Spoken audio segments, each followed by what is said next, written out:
se manifeste dans ta vie.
Également toute pensée voyageuse, des pensées qui feraient de telle sorte que Seigneur Dieu des grâces, nous n'écoutons pas ta parole avec Seigneur une attention particulière.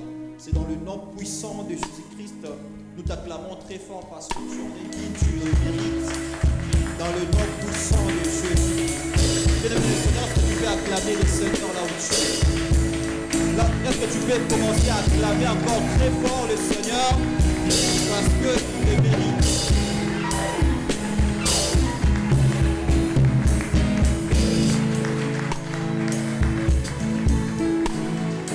Merci beaucoup. Est-ce qu'on peut s'y rasseoir? Merci groupe musical. Que le Seigneur vous bénisse abondamment pour le travail merveilleux que vous êtes en train d'accomplir ici en ce lieu. Je vous dis bonjour à tous. Je me sens très en forme ici en ce lieu, mais en même temps je suis un tout petit peu stressé parce que prêcher parfois ne dépend pas de l'expérience, des temps que nous pouvons mettre et faire dans la prédication.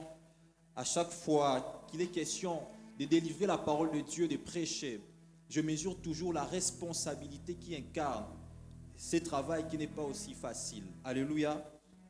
Je vais nous inviter aujourd'hui à lire un seul passage biblique, mais au fur et à mesure, nous allons aborder certains passages aussi également. Je suis dans Luc chapitre 13, à partir du 13e verset, bon, on va dire 10e verset, jusqu'au verset 16e. Alors, il est écrit dans ma version, Jésus enseignait dans une des synagogues les jours du sabbat. Le verset 11e, il est écrit, et voici, il y a là une femme possédée d'un esprit qui la rendait infirme depuis 18 ans. Soulignez ça, c'est très important, depuis 18 ans. Elle était courbée et ne pouvait pas du tout se redresser. Lorsqu'il la vit, Jésus lui adressa la parole et lui dit, « Femme, tu es délivrée de ton infirmité. » Et il lui imposa les mains. À l'instant, elle se redressa et glorifia Dieu. Verset 14, « Mais le chef de la synagogue dit à la foule, « Il y a 6 jours pour travailler. Venez donc vous faire guérir ces jours-là et non pas les jours du sabbat. » Hypocrite, lui répondit le Seigneur, c'est Jésus, « Est-ce que chacun de vous, le jour du sabbat, ne détache pas de la crèche son bœuf ou son âne pour le mener boire ?» Le verset 16, « Et cette femme qui est une fille d'Abraham et que Satan tenait liée depuis 18 ans, ne fallait-il pas la délivrer de cette chaîne les jours du sabbat ?» Que le Seigneur bénisse sa parole. Aujourd'hui, ce matin, le Seigneur a mis sur mon cœur de nous parler, d'entretenir avec vous autour d'un thème que j'ai intitulé « La visitation divine ». Très rapidement, tu peux juste m'aider à dire aux voisins, à devenir coprédicateur. Disons aux voisins de gauche, la visitation divine. Non, j'aimerais que tu insistes encore en lui disant la visitation divine. Tu changes de voisin, tu dis à l'autre la visitation divine. Merci beaucoup, vous êtes très formidable. Vous savez, la notion de la visitation divine, plus le temps passe, plus elle devient une notion la plus réfutée dans le milieu chrétien. Certains théologiens, certains chrétiens même, pensent que la notion de la visitation divine ne doit pas normalement avoir lieu au sein de l'Église. Pourquoi? Parce qu'ils disent que la visitation, c'est une visite. Or, Dieu ne peut pas visiter un croyant parce qu'il habite dans un croyant par le Saint-Esprit. Donc, puisque Dieu est dans un croyant, pourquoi donc parlons-nous de la visitation? D'ailleurs, il est écrit dans le livre de 1 Corinthiens, chapitre 12, chapitre 6, verset 19, il est écrit, « Ne savez-vous pas que votre corps est le temple du Saint-Esprit que vous avez reçu de Dieu ?» D'ailleurs, la Bible dit, je suis toujours dans le même passage, la Bible ajoute,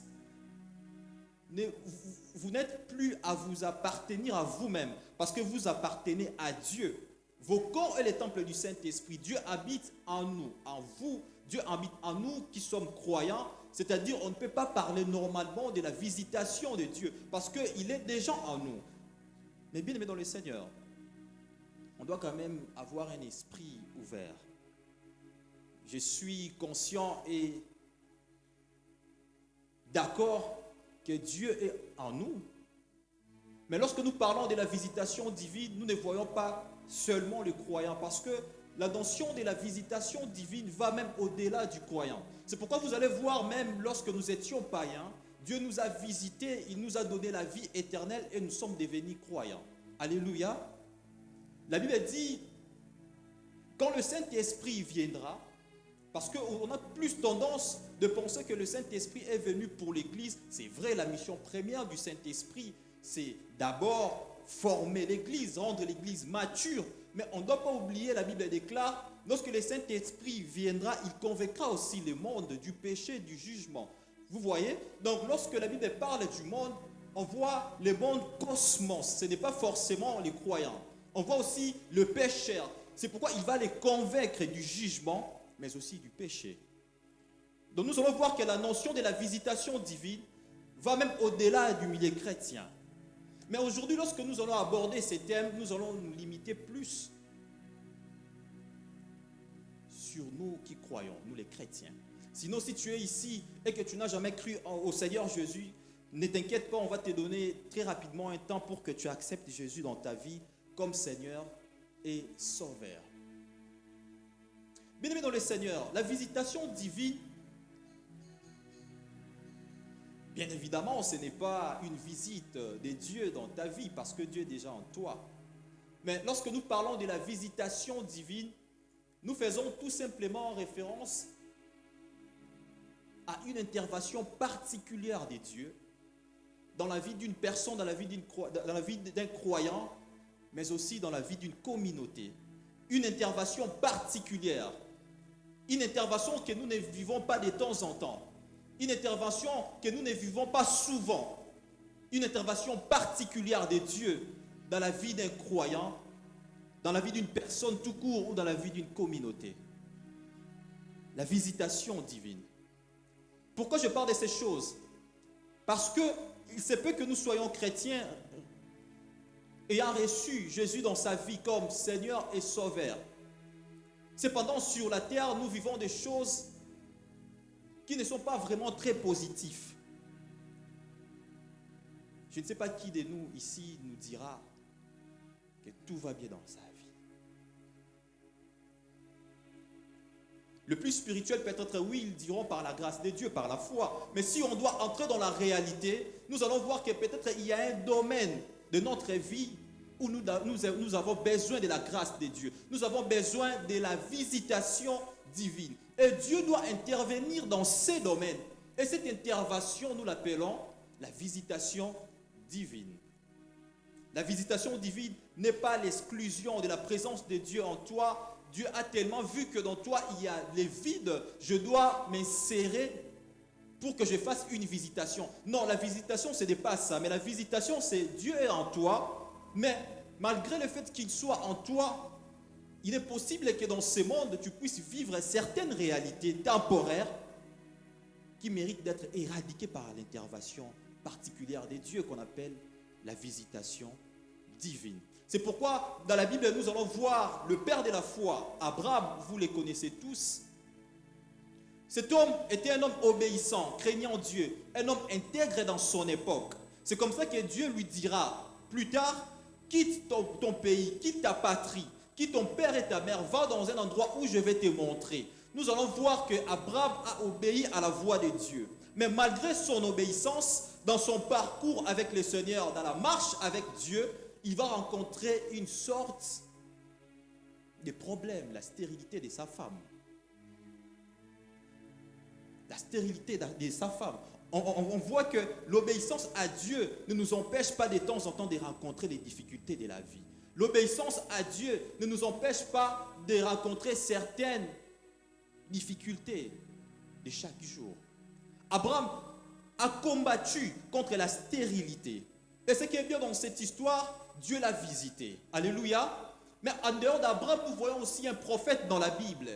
Et ces prophètes donnaient des prophéties, Dieu l'utilisait de manière efficace et puissante.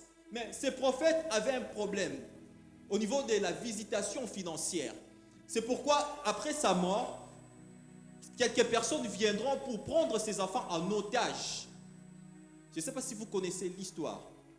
Ce n'est pas l'enseignement, c'est la prédication. Permettez-moi de toucher les choses de manière un peu superficielle. C'est pourquoi vous devez venir chaque vendredi, c'est important, parce que chaque vendredi, nous entrons un peu en profondeur des choses. Un oint de Dieu qui a reçu l'onction, que Dieu utilise dans le ministère prophétique, mais malgré ça, après sa mort, ses enfants seront pris en otage, en rançon, parce que leur père a laissé de dettes. Donc, nous pouvons voir qu'un croyant, un serviteur de Dieu, que Dieu utilise dans le ministère et rencontrant des problèmes financiers. Vous me direz peut-être, frère Mardoché, là c'est l'Ancien Testament. Actuellement, nous sommes dans le Nouveau Testament. Dans le Nouveau Testament, nous voyons un homme exceptionnel. La Bible dit de lui beaucoup de choses. Cet homme a vu le surnaturel, il a rencontré le Seigneur sur le chemin de Damas. Cet homme a connu Jésus de manière très spectaculaire, mais aussi par révélation. Cet homme, apôtre Paul, vous allez le voir en train de faire une déclaration, tombé dans un piège bizarre dans Romains chapitre 7, à partir du 15e verset.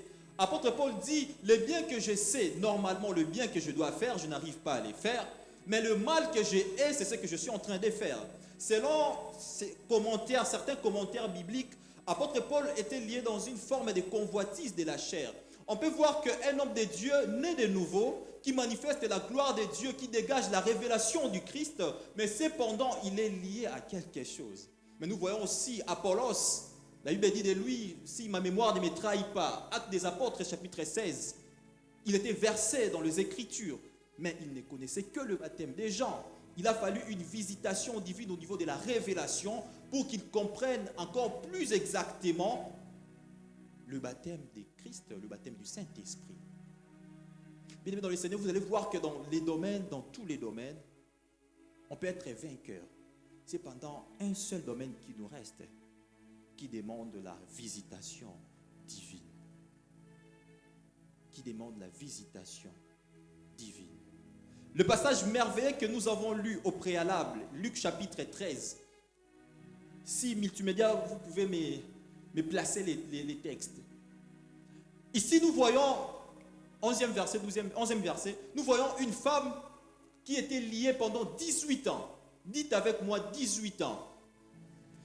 Elle était liée pendant 18 ans par un esprit d'infirmité.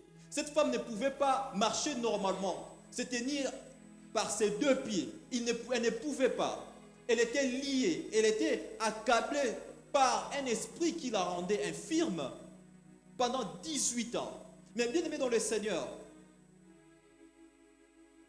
deux choses dans cette histoire. C'est que la première des choses, la femme dont il est question, ce n'est pas une païenne. Ce n'est pas une païenne pour deux raisons. La première raison qui prouve que ce n'est pas une païenne, c'est qu'elle passait plus sa vie dans la synagogue. Elle était souvent dans la synagogue. Elle a vécu dans la synagogue pendant plusieurs années. Pendant plusieurs années, elle écoutait les enseignements. Elle était au pied des chefs des synagogues pendant plusieurs années. Mais la deuxième raison qui prouve que cette femme n'est pas une païenne, c'est que dans le verset 16, Christ lui-même, il affirme, il dit, cette femme est aussi fille d'Abraham. Lorsque Jésus dit que cette femme est la fille d'Abraham, elle parle de cette manière parce que la fille d'Abraham, elle est premièrement biologiquement, généalogiquement, mais aussi également spirituellement. Parce qu'on ne doit pas oublier, cette histoire est en train de se passer pendant le jour du sabbat. Pendant le jour du sabbat, comme vous le savez, les Juifs, selon la loi mosaïque, on ne peut pas travailler les jours du sabbat. Les jours du sabbat est réservé pour Dieu. On ne doit pas travailler. Mais bizarrement, dans cet extrait, nous voyons Christ en train d'enseigner le même jour et il a vu là-bas cette femme qui était liée par un esprit d'infirmité. Il a guéri. C'est comme ça qu'il était entré dans une forme de discussion avec le chef des synagogues qui essayait de faire comprendre à Jésus, tu ne dois pas normalement travailler le jour du sabbat parce que selon la loi mosaïque, guérir une personne au jour du sabbat, c'est une forme du travail. Et en travaillant, c'est une forme de désobéir à la voix, mais surtout à la loi de Dieu. C'est comme ça que Jésus commence à expliquer les chefs des synagogues en leur disant, je pense que vous êtes hypocrites. Pourquoi? Parce que parmi vous, personne n'accepterait de voir son âne, son bœuf en train de mourir de la soif. Mais si un âne, on peut les sauver afin qu'il ne meure pas de la soif, à combien plus forte raison, cette femme qui est la fille d'Abraham ne doit pas bénéficier de la délivrance. La fille d'Abraham. Mais il y a une chose que j'ai essayé de retenir dans cette histoire. Ce que j'ai retenu dans cette histoire, c'est que un fils d'Abraham, une fille d'Abraham, peut aussi être liée. N'est-ce pas, c'est troublant, mais c'est une réalité. Un fils d'Abraham peut être lié. Une fille d'Abraham, comme la Bible nous les montre, elle est liée ici pendant 18 ans. Et pendant les 18 ans en question, il y avait des chefs des synagogues qui la voyaient. Il y avait le peuple qui la regardait, qui la voyait souffrir. Mais malgré ça, il n'y avait pas une intervention. Jusqu'à ce qu'il y aura la visitation divine pour sa santé. Bien-aimés dans le Seigneur, alors que nous sommes en train d'étudier ensemble cette histoire, je serai très rapide. Je sens au fond de moi, au fond de mon cœur, il y a plusieurs personnes ici, en ce lieu, se retrouvent dans la même situation que cette femme. Il y a plusieurs personnes, plusieurs femmes, plusieurs hommes ici en ce lieu, se retrouvent dans la même situation que cette dame. Cette dame, peut-être c'était l'infirmité, mais il se peut que pour toi, ça soit une autre chose. Je ne sais pas ce que tu es en train de vivre financièrement. Je ne sais pas ce que tu es en train de vivre moralement. Je ne sais pas ce que tu es en train de vivre mentalement, psychologiquement. Je ne sais pas ce que tu es en train de vivre spirituellement, mais j'ai une bonne nouvelle à t'annoncer. De la même manière que Jésus a visité cette dame en lui accordant la délivrance, c'est de la même manière que Jésus est venu ce matin pour te donner aussi la guérison, la délivrance par sa visitation dans le nom de Jésus. Ton amen ne me convainc pas. Est-ce que tu peux me donner un bon amen? Bien-aimé dans le Seigneur, au moins que je sois celui-là qui se doit auto-proclamer dans ces choses. Mais si je suis vraiment appelé dans ces choses, je crois que ce matin, Dieu va accorder une délivrance à une personne. Pour cette femme, il a fait 18 ans. Mais je ne sais pas exactement combien d'années que tu as fait dans ces choses. Mais peu importe l'année, ce qui nous importe ce matin, c'est que la présence de Dieu est là pour nous donner une solution. La visitation divine. Dites avec moi la visitation divine. Bien-aimés dans le Seigneur, la visitation divine est non seulement biblique, mais elle est aussi réelle. Elle est aussi réelle. Je l'ai vécu. J'ai vécu la visitation divine dans ma vie. À maintes reprises. Mais ce qui est sûr et certain, chacun d'entre nous a eu aussi à vivre la visitation divine dans sa vie, d'une manière ou d'une autre. Mais j'ai envie de te dire que la visitation divine dans ta vie ne s'est pas encore arrêtée. Parce qu'il est écrit dans la parole de Dieu, il y a encore de l'espoir, de l'espérance pour celui qui vit. Plus tu vis, plus tu as de l'espérance, de l'espoir en toi, tu peux encore revivre la visitation divine dans ta vie. Très rapidement, je voulais nous partager 4 choses qui déclenchent la visitation divine dans la vie d'un croyant. 4 choses qui déclenchent la visitation divine dans la vie d'un croyant, dans la vie d'une personne. Est-ce qu'on peut monter ensemble? Est-ce qu'on peut monter ensemble? J'attends que vous me répondiez. Est-ce qu'on peut monter ensemble? La première des choses qui provoque, qui déclenche la visitation divine dans ta vie, dans sa vie, dans ma vie, c'est premièrement la conscience de la saison des visitations. La conscience de la saison des visitations. Bien-aimé dans le Seigneur, le Dieu que nous prions, le Dieu que nous servons, il est le Dieu de temps. Il fait les choses selon son temps, selon sa souveraineté. Dieu ne fait pas les choses avant son temps. Dieu ne fait pas les choses après son temps, mais Dieu fait les choses dans son temps. Il sera sûr qu'il soit dans son temps kairos, pour faire quelque chose. C'est pourquoi il est écrit dans la parole de Dieu, Dieu fait toutes choses bonnes à son temps, parce qu'il est le Dieu de temps. Et nous, étant que croyants, étant que ces personnes qui aspirent à la visitation divine, nous devons être conscients de temps, de la saison de la visitation divine dans notre vie. Si on n'est pas conscient, qu'est-ce qui va se passer? La visitation divine viendra. Mais le problème, c'est que nous n'allons pas la vivre parce qu'on n'est pas conscient de cette dernière. Bien-aimé dans le Seigneur, je prie afin que le Seigneur ôte bannisse toute forme d'ignorance qui pourrait t'empêcher de pouvoir comprendre la saison de visitation de Dieu dans ta vie dans le nom de Jésus. Ça fait très mal de passer à côté de la visitation divine. Parce que la visitation divine, ce n'est pas un temps qui vient de temps en temps, mais c'est un temps particulier. Et moi, je prie le Seigneur, j'insiste, qu'il continue à nous ouvrir des yeux, afin que nous puissions comprendre les temps de Dieu dans notre vie, dans le nom puissant de Jésus. Bien-aimé dans le Seigneur, tu as besoin de la visitation divine dans ta vie. Je ne sais pas exactement quel est ce domaine qui demande l'intervention particulière. Ces péchés qui a fait beaucoup d'années qui ne veut pas te quitter. Tu as beaucoup prié pour ces péchés. Tu as eu même à chercher les hommes de Dieu, à jeûner, aller en retraite pour prier afin que le Seigneur te délivre. Mais tu ne trouves pas de solution. Je ne sais pas, ces problèmes financiers qui persistent jusque-là, tu as l'impression comme si tu es né pour souffrir. Bien aimé dans le Seigneur, tu n'es pas né pour souffrir. Sauf que le temps de visitation de Dieu dans ta vie n'est pas encore arrivé. Et j'annonce les temps de visitation de Dieu dans ta vie maintenant dans le nom puissant de Jésus-Christ. Mais je t'exhorte de comprendre la saison, les saisons de la visitation de Dieu dans ta vie.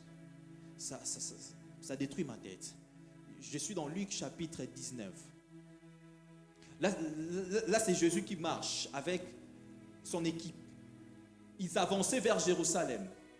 En arrivant juste près de Jérusalem, la Bible déclare qu'il eut mal au cœur. Il commence à faire une déclaration sur Jérusalem. Il dit quelque chose de bizarre. Il dit: Jérusalem, tu seras détruite. Tu seras assujettie.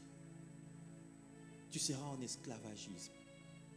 Parce que tu n'as pas connu les temps où le Seigneur Dieu t'a visité. Mais tu me dis, placez-moi Luc chapitre 19, verset 44. Luc chapitre 19, verset 44. On peut commencer à partir du verset 43. Il est écrit: il viendra sur toi des jours où tes ennemis t'environneront, des tranchées t'enfermeront et te serreront de toutes parts. Verset 44. Ils te détruiront, toi et tes enfants, au milieu de toi, et ils ne laisseront pas en toi pierre sur pierre, parce que tu n'as pas connu le temps où tu as été visité. Puisque tu n'as pas connu le temps où tu as été visité, tu seras détruit, tu seras assujetti, tes ennemis t'environneront, parce que tu as été ignorant, tu n'as pas été sage le jour où tu as été visité par le Seigneur. Bien-aimé dans le Seigneur, le premier élément, la première des choses qui déclenche la visitation de Dieu de notre vie, dans notre vie, c'est d'abord la conscience de la saison de visitation dans notre vie. Je ne sais pas quelle est la saison dans laquelle tu es, mais je t'invite à ouvrir les yeux. Tu es dans quelle saison de ta vie? Mais je vais te donner juste quelques éléments qui prouvent que tu es dans la saison de visitation. La première des choses, c'est que quand Dieu veut nous visiter, il nous parle souvent, par diverses manières. Vous allez voir qu'on va beaucoup te parler par des prophéties, par des paroles. Tu vas lire la parole de Dieu, tu auras l'impression comme si la parole que tu es en train de lire te concerne toi de manière particulière. Même les païens vont te parler, des personnes qui n'ont pas forcément les Saint-Esprit. Lors d'une conversation, tu as l'impression comme si ils se penchent vers te parler, toutes ces personnes. Là, c'est la première des choses qui prouve que la visitation divine est devant notre porte. C'est pourquoi vous allez voir Manoach, avant que Dieu donne Samson à Manoach, il a d'abord commencé par visiter la mère de Samson. Il commence à lui dire des choses. Je suis dans Juge chapitre 13, à partir du premier verset jusqu'au verset 7. L'ange de l'Éternel rencontre la mère de Samson pour commencer à lui annoncer des choses. Il lui dit: tu seras enceinte, tu vas naître un enfant qui va commencer à libérer les enfants d'Israël entre les mains des Philistins. Mais il y a aussi une chose qui prouve que la visitation de Dieu veut nous localiser. C'est au niveau de notre sensation. Lorsque Dieu veut nous visiter, il utilise parfois nos sensations. On ne comprend pas ce qui se passe, on ne sait pas comment expliquer, mais on ressent quelque chose. On a l'impression comme si la saison dans laquelle je suis, bon, je ne sais pas vraiment qu'est-ce que cela veut dire, mais je sens que quelque chose va m'arriver. On ressent les choses, on ne sait pas comment on va vivre ces choses. On ne sait pas comment les choses vont se passer réellement, mais on les ressent. Je ne sais pas si ça vous arrive déjà. Dieu, avant de visiter quelqu'un, il commence non seulement à lui donner des paroles, des prophéties, des révélations, mais il travaille aussi sur notre sensation. Mon fardeau est que tu ne passes pas à côté de la visitation de Dieu dans ta vie. Je voulais me donner même un secret pour ceux-là qui ont l'impression comme si la visitation, le temps de visitation est déjà passé dans leur vie. Je voulais vous donner un secret, mais le temps me presse. Ça reste 13 minutes. Mais il y a une deuxième des choses qui déclenche la visitation de Dieu dans notre vie. La chose, c'est que on doit être dans l'inacceptation des réalités actuelles. L'inacceptation des réalités actuelles. Je ne sais pas les domaines dans lesquels tu veux la visitation de Dieu dans ta vie. Mais avant que cela puisse arriver, commence d'abord à refuser d'accepter cette réalité dans ta vie. Et cette inacceptation se fait par deux manières, généralement. La première manière, on arrive à refuser la réalité négative dans notre vie par notre discours, par notre manière de parler. Par notre manière de parler. Ah, ça me rappelle encore le premier texte que je maîtrisais dans la Bible après ma conversion. Vous savez, moi, quand j'ai donné ma vie au Seigneur, j'ai eu la grâce de ne pas d'abord connaître Matthieu 7,7 qui dit « Demandez, l'on vous donnera ». Moi, le premier passage que j'ai connu, juste après ma repentance, après ma conversion, c'est Joël chapitre 3, verset 10.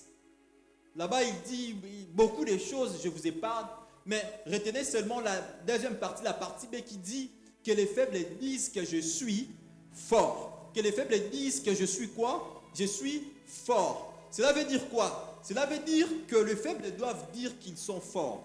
Ce n'est pas parce qu'ils sont forts en réalité, mais c'est parce qu'ils ne veulent pas accepter la réalité actuelle. Bien-aimé le Seigneur, qu'est-ce que tu dis de toi-même face à cette réalité? Mais ton discours déterminera la visitation de Dieu dans ta vie. Même si tu n'as rien, dis que j'ai quelque chose. Alléluia. Tu te regardes, tu te mires, tu dis que je suis belle. Alléluia. Ton discours déterminera le toucher de Dieu dans ta vie. Qu'est-ce que tu te dis de toi-même? Dans ces textes que nous avons évoqués, Joël chapitre 3, verset 10, que les faibles doivent dire que je suis fort. C'est-à-dire quoi? C'est-à-dire sur le plan réalité. Sur le plan réalité, sur le plan normal, je ne suis pas fort. Je suis faible. Mais ma bouche ne doit pas confesser. Mais ma bouche ne doit pas accepter cette faiblesse. Ma bouche doit dire le contraire de ce que je suis en train de vivre. Ah, cela me fait encore penser à Jérémie. Je suis dans Jérémie chapitre 1, 4e verset, 5e verset jusqu'au 7e. Dieu est en train d'appeler Jérémie, lui dit, avant que tu sois formé dans le ventre de ta mère, je te connaissais déjà. Je t'ai déjà établi comme un prophète des nations. Mais Jérémie va répliquer disant au Seigneur, je suis un enfant. Je ne sais pas parler.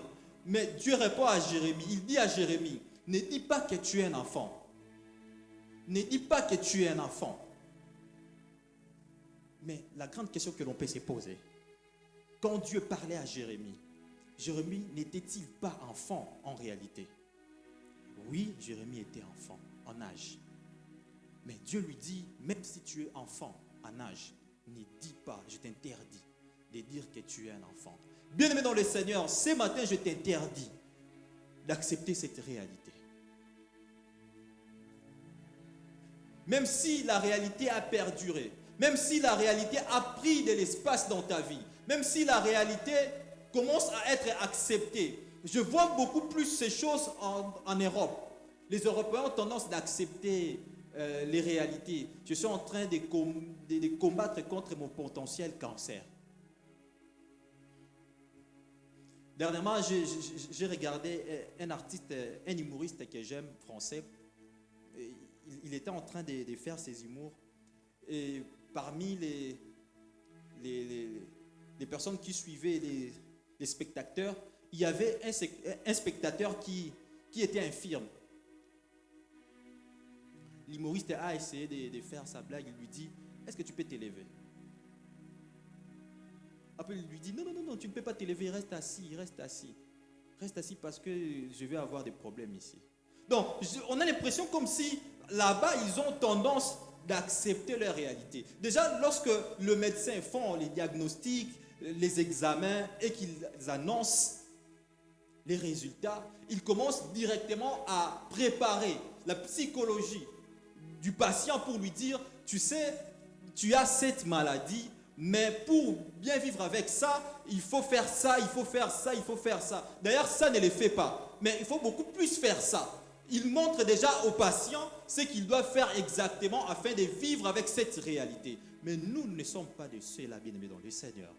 Nous ne devons pas accepter ces réalités. Nous ne devons pas accepter ces réalités. J'avais dit l'inacceptation des réalités actuelles qui se montre par deux choses. Premièrement, par les discours. Et puis deuxièmement, par ta capacité d'être fatigué de la chose. Bien, vous savez, la puissance de Dieu se manifeste dans la faiblesse. Quand on devient faible, quand on devient fatigué, c'est là que Dieu intervient. Vous savez pourquoi Dieu n'agit pas dans ta situation? Vous savez pourquoi Dieu ne réagit pas dans ta situation? Parce qu'il te trouve encore fort. Le jour où il va comprendre que tu es devenu fatigué, c'est là qu'il va entrer dans ta situation. C'est pourquoi je suis dans Genèse, je vois Jacob est en train de combattre contre Dieu. Jacob, il combat contre Dieu, il combat contre Dieu. Mais puisque Jacob, personne ne peut combattre contre Dieu, Dieu finit par vaincre Jacob. La Bible déclare, Jacob avait eu même mal au niveau de ses côtes.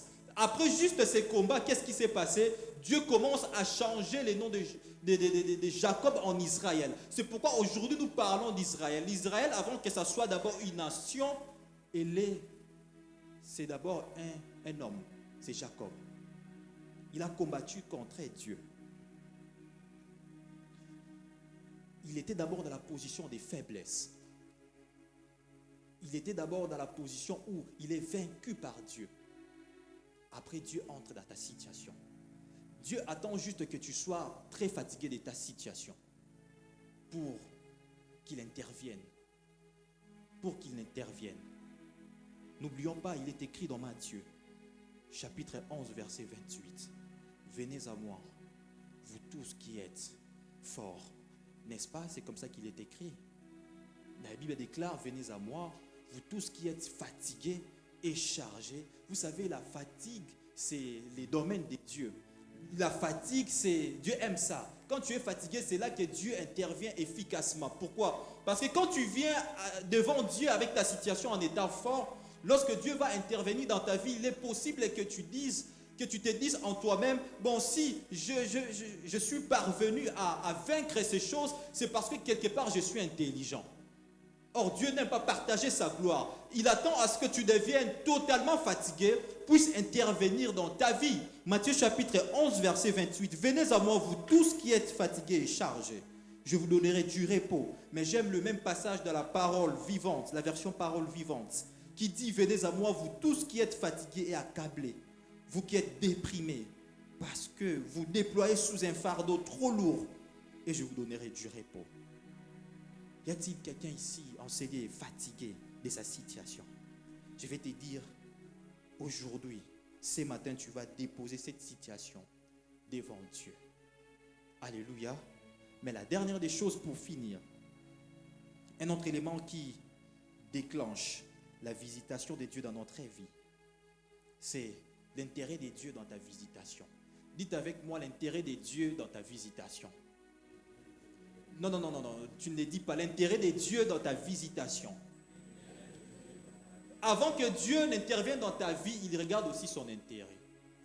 La Bible déclare dans le livre de 1 Samuel, à partir du premier verset, il y a une femme qui s'appelle Anne. Cette femme était une femme pieuse, était une femme qui honorait le Seigneur, qui vivait dans la présence de Dieu. Mais cette femme avait besoin de la visitation parce qu'elle n'arrivait pas à concevoir. Elle n'arrivait pas à concevoir. Anne avait l'habitude de prier. C'est comme ça que c'est ce que la Bible déclare. Avait l'habitude d'aller à Silo pour prier le Seigneur, afin de chercher la visitation. Mais il ne voyait pas la visitation. Mais la Bible déclare dans le livre de 1 Samuel chapitre 2 verset 21, lorsque Dieu eut visité Anne, Anne a été tombée enceinte. Anne avait eu 3 filles et 2 filles. C'est comme ça que Dieu a visité Anne. Mais vous savez pourquoi Dieu avait visité Anne? Demandez-moi pourquoi. C'est comme ça que je vais nous ramener toujours dans le même texte. Mais cette fois-ci, je suis dans 1 Samuel chapitre 1 verset 11, où nous voyons Anne en train de faire une prière à Dieu. Elle fait en même temps une prière, mais aussi un vœu. Il dit à Dieu, si tu me donnes un fils, si tu me donnes un enfant, qu'est-ce que ce fils fera? Il te servira toute sa vie. Il te servira toute sa vie. Et lorsque Dieu a vu son intérêt, c'est comme ça qu'il a mis en place sa visitation dans la vie d'Anne. Alors que ça me reste 3 minutes, bien-aimé dans le Seigneur, je veux que tu réfléchisses, je veux que tu penses. Ce n'est pas un péché de réfléchir. Quel est l'intérêt que tu peux donner à Dieu pour ta visitation? N'oublions pas que cette situation a duré. N'oublions pas que cette situation commence à te ranger. Tu as besoin d'être visité par Dieu. Mais Dieu doit trouver son intérêt dedans. Mais Dieu doit trouver son intérêt dedans. Dieu doit trouver son intérêt dedans. Bien-aimés dans le Seigneur, nous allons prier.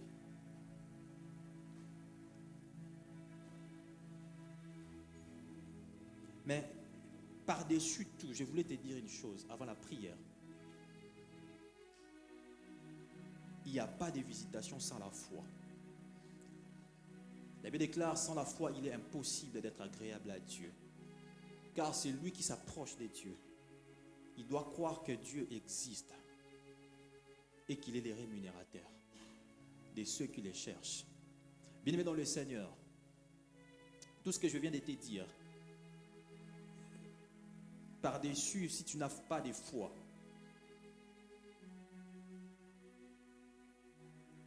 mes paroles sont sans effet. Parce que la foi, c'est tes moyens de transformer la parole libérée en une réalité. Ce matin, je vais t'inviter à prier avec la foi.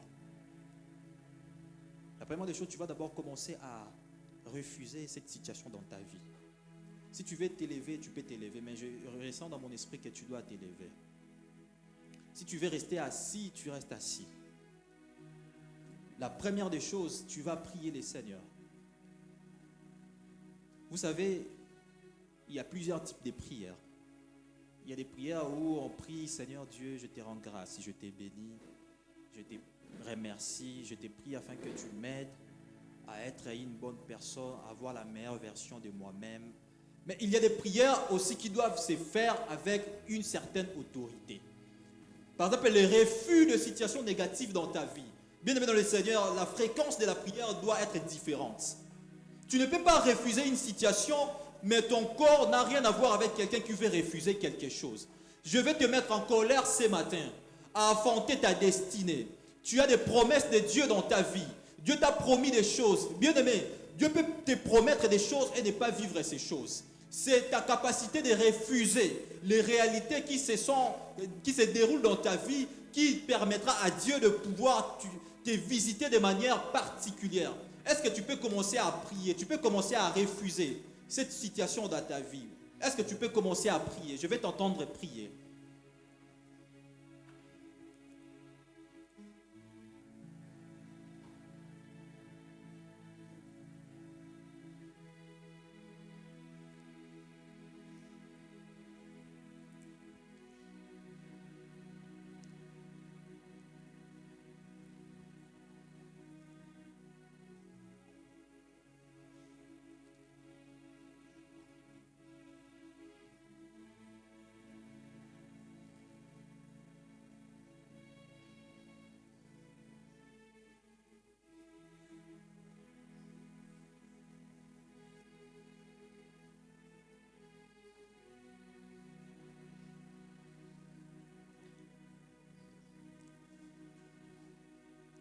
La visitation de Dieu dans ta vie. Tes revenus financiers. Tes revenus financiers. Tes revenus financiers. Tes revenus financiers. Tes revenus financiers. Là où les portes semblent être bloquées. Là où les portes sont fermées. Que le Seigneur ouvre les écluses de cieux. Les bras des boussia d'abash. Mandiri brada siketerebros. Les projets avortés. Nous fermons les portes de ces choses dans le nom puissant de Jésus. Tu as besoin d'être visité par Dieu. Je ne sais pas qu'est-ce que tu veux que Dieu te donne, mais il est écrit dans la parole de Dieu, tout est possible à celui qui croit. Jean chapitre 11, n'étais-je pas dit que si tu crois, tu verras la gloire de Dieu dans ta vie? N'étais-je pas dit que si tu crois, tu verras la gloire de Dieu dans ta vie? Tu verras la gloire de Dieu dans ta vie. Je veux que tu montes encore dans la prière parce que nous allons passer à un deuxième niveau de prière.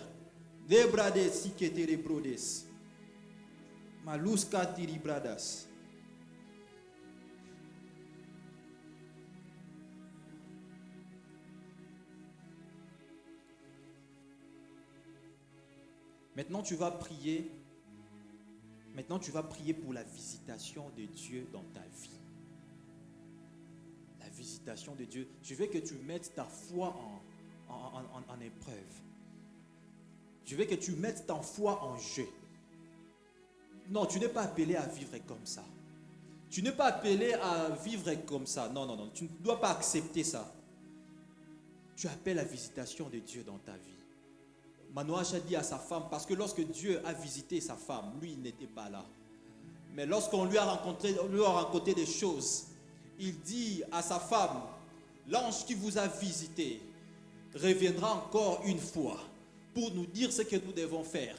Est-ce que tu peux mettre ta foi en jeu, dire à Dieu de te visiter, commence à prier, de te visiter dans ces domaines, dans le domaine ministériel, dans le domaine professionnel, dans le domaine des études, que le Seigneur te visite, dans le domaine des études, que le Seigneur te visite, dans le domaine de compréhension de la parole de Dieu, de la connaissance, des révélations, que le Seigneur te visite, dans ta façon de servir Dieu, que le Seigneur te visite, dans l'accroissement de tes compétences, des savoirs scientifiques, que le Seigneur te visite. Est-ce que tu peux commencer à prier?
Seigneur Dieu de grâce, Dieu de paix, je me tiens devant ta face.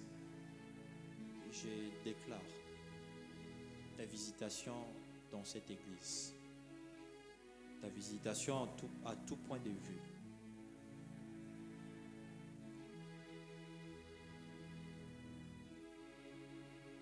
La visitation à tout point de vue. La visitation de Dieu à tout point de vue. La visitation à tout point de vue. Sur tous les plans. Seigneur Dieu, la visitation, ta visitation au niveau de nos finances. L'or et l'argent t'appartiennent. Je déclare, Seigneur Dieu, avec ma bouche, parce que la vie et la mort sont au pouvoir de notre langue. Je déclare, Seigneur Dieu, que les écluses soient ouvertes dans le nom de Jésus. Les écluses de cieux. Seigneur Dieu, toi qui crées à partir du néant. Toi qui appelles à l'existence les choses qui n'existent pas. Seigneur, je te prie afin que tu visites cette église financièrement dans le nom de Jésus. Seigneur, ouvre les portes de promotion. Ouvre les portes du travail. Ouvre les portes de bénédiction. Seigneur, là où il y a la sécheresse, j'enlève la sécheresse. Je mets, Seigneur Dieu, une pluie. Une pluie, Seigneur Dieu, de bénédiction. Une pluie, Seigneur Dieu, financière. Une pluie, Seigneur Dieu, qui va faire sourire tes enfants. Dans le nom puissant de Jésus. Je ferme, Seigneur Dieu, toutes les portes de la pauvreté.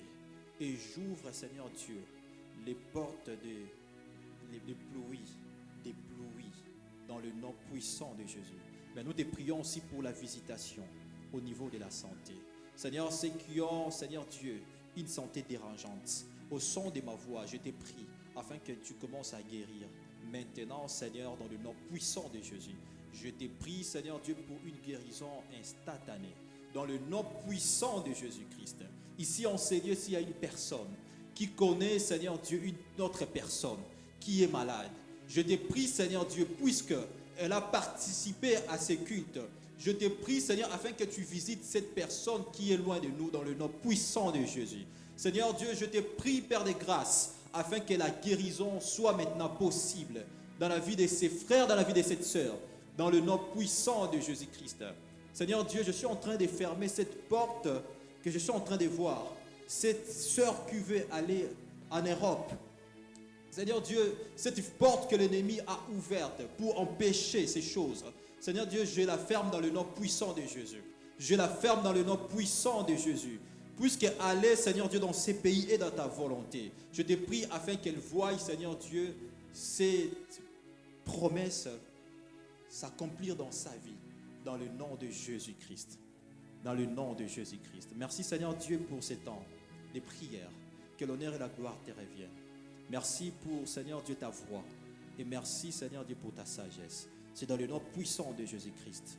Nous t'avons ainsi prié. Amen. Que le Seigneur vous bénisse abondamment.